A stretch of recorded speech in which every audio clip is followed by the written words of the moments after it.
今天我们来到了米拉之家参观，看外观波浪形的设计。有人说像是非洲原住民在悬崖上所建筑的洞穴，又有人说很像是波涛汹涌的海浪，或者是海浪退潮之后的沙滩。这是高第建筑为米拉夫妇所设计的最后的一个私人住宅。高第是非常讲究通风和采光的，因此高第他在顶楼上建筑了36根很奇特的烟囱。这些高耸的塔的确也非常的通风，看我们被吹得乱七八糟的头发就知道了。这个时间是1916年，1912完成。对，非常好。那我们算一下，从1912到1906是6年的时间。为什么需要6年的时间？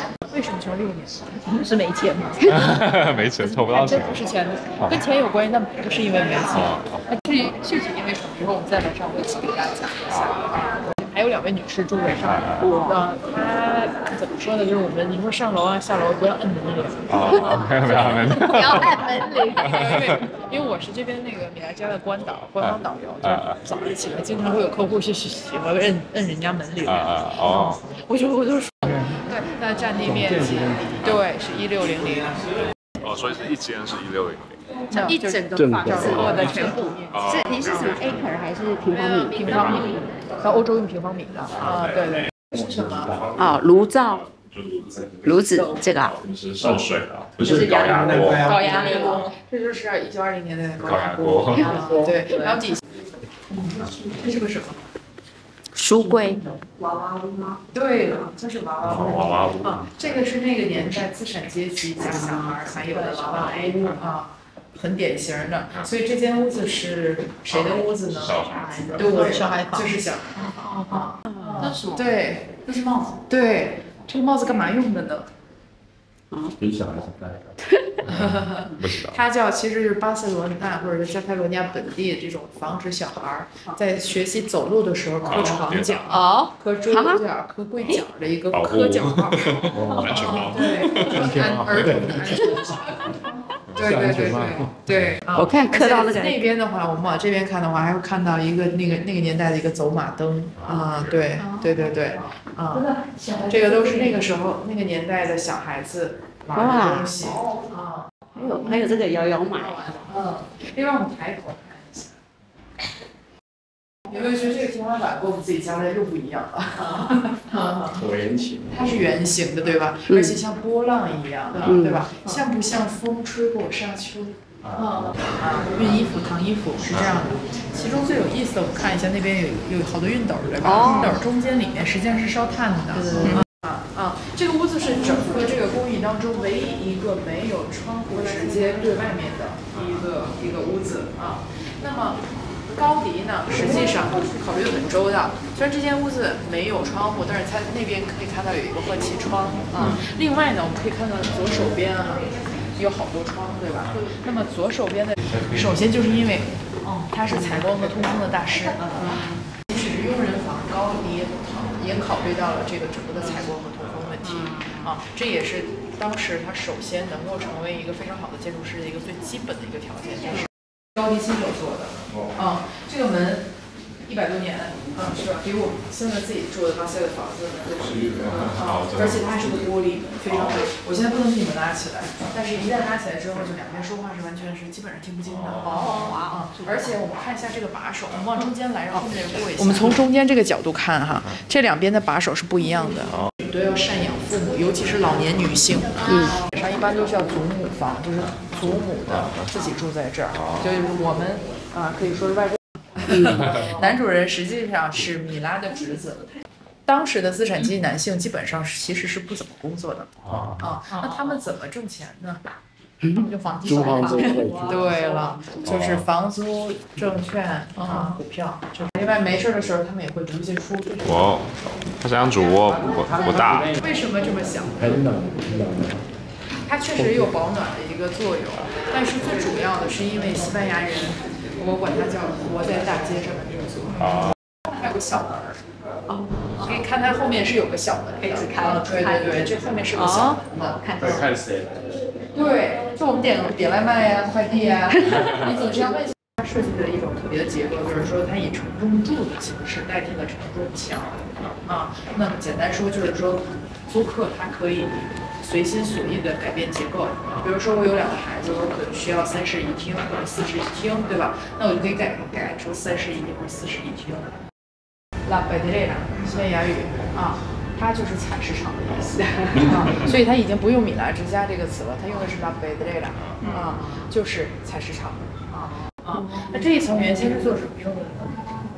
壁，有好多小窗户啊，大家可以看到这些小窗户就是这些小窗户。哦，猜猜看。看那个外面的有没有人攻过来，战争。实际上它是洗衣房。看一下，这个是什么？千蟒蛇。不是蛇哦，我觉得蟒蛇的舌骨然后我们再抬头看一下。明白了哈。真的是高。米拉之家在当年花费了6年时间才建造完成，这乃是因为高第这栋建筑物波浪形的设计，令业主米拉夫妇非常的不满意。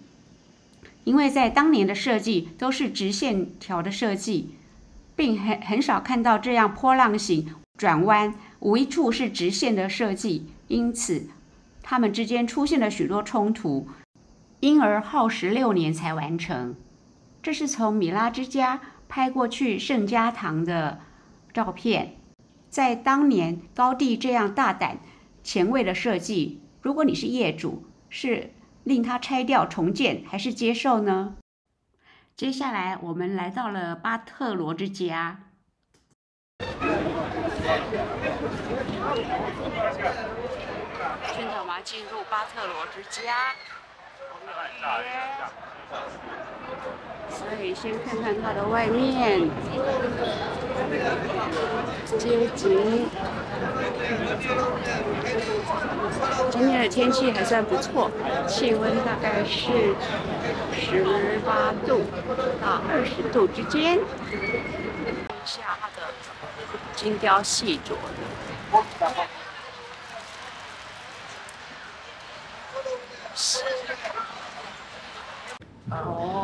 巴特罗之家不一样的点，跟米拉之家的不一样的点，是因为它不是高第原先就建好的，但是这个房子是高第从0开始建的。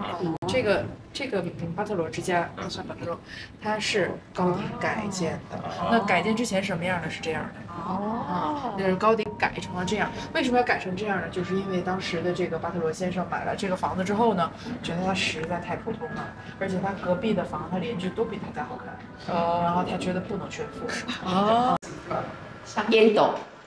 香菇，它就是一个蘑菇型的，你看吧，你看它那个像哈利波特的相片，哈利波特的相片，可以近距离的烤火。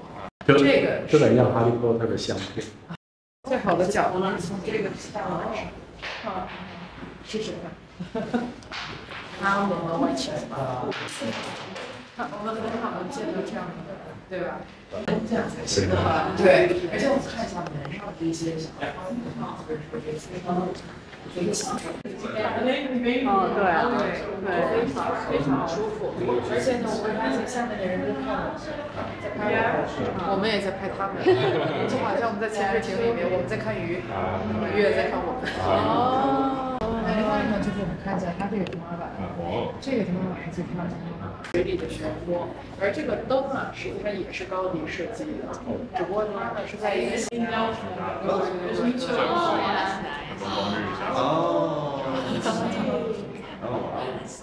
是怎么开窗的，对吧？对。这个黑不露，就是 Marty 的一个社交场所。接着我们往前走，它就是黑啊。我当时在看 Harry Potter 的照片的时候，我当时就想，照片。那是高第亲手画的，一共330个盘子。贴上去的。哦，对对，这本来是它的调色盘而已。外面呢，就是当时这个巴特罗他们全家平时喝茶呀、聊天啊、休息的一个地方，大家可以去看一下。但是以前啊，我们从这个窗户，我们靠近一点哈，你往上看。有没有发现瓷砖越往上颜色越深？有发现吗？另外我们再看一下窗户，有没有发现越往上窗户越小？那为什么瓷砖越往上颜色越深，窗户越来越小？真有，因为风太大了，深海理论比较暗。实际上它是有建筑的一个用意在里头的。为什么呢？就是因为它要平衡光线。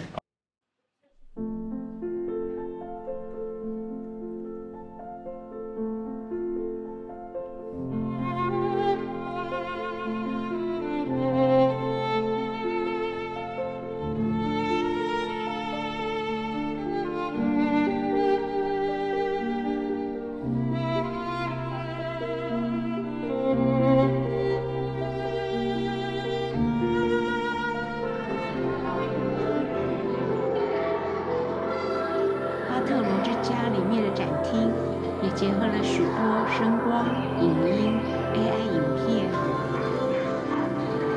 重现出当年的人物、家庭聚会的一些场景。我们现在欣赏一下吧。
高第小时候因为身体不好，没有自己的玩伴，经常自己一个人玩耍，因此启发了他对大自然观察的兴趣。